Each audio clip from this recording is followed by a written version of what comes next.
ఏపీలో అధికార ప్రతిపక్ష అనే తేడా లేకుండా పార్టీల నేతలు కార్యకర్తలు ఎవరికి వారు వ్యూహాలు రచించుకుంటున్నారు. రాజ్యసభ ఎన్నికల్లో మొత్తం 3 స్థానాలకు 3 తెలుగుదేశం పార్టీ అభ్యర్థులను నిలపాలని ఆ పార్టీతో టచ్ లో ఉన్న వైసీపీ ఎమ్మెల్యేలు పార్టీ అధినేత చంద్రబాబుపై తీవ్రమైన ఒత్తిడి తెస్తున్నట్టుగా సమాచారం. ఇప్పటికే 30 మందికి పైగా ఎమ్మెల్యేలు బాహటంగానే జగన్ ను వ్యతిరేకిస్తున్నారు. అయితే బయటపడని వారి సంఖ్య చాలానే ఉందనేది ఈ ఎమ్మెల్యేల అభిప్రాయంగా తెలుస్తోంది. ఎలాగైనా తమ పదవీకాలం ముగిసేలోపు ఒక్కసారైనా జగన్ మీద కక్ష తీర్చుకోవాలని చూస్తున్నారు వైసీపీ ఎమ్మెల్యేలు. అయితే ఒక అంచనా ప్రకారం టీడీపీ పార్టీ అధికారిక అభ్యర్థిని ఒకరిని నిలబెట్టాలని దాదాపు నిర్ణయించింది.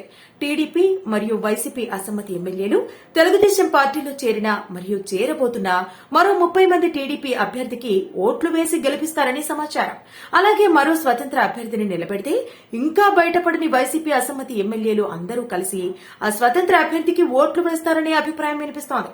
కాగా ఇరు పార్టీలలో అభ్యర్థిత్వం దొరకని ఒక ఎమ్మెల్యే, ఆర్థికంగా బలమైన ఎమ్మెల్యే ఇండిపెండెంట్ అభ్యర్థిగా రాజ్యసభ ఎన్నికల్లో నిలబడాలని చూస్తున్నారు.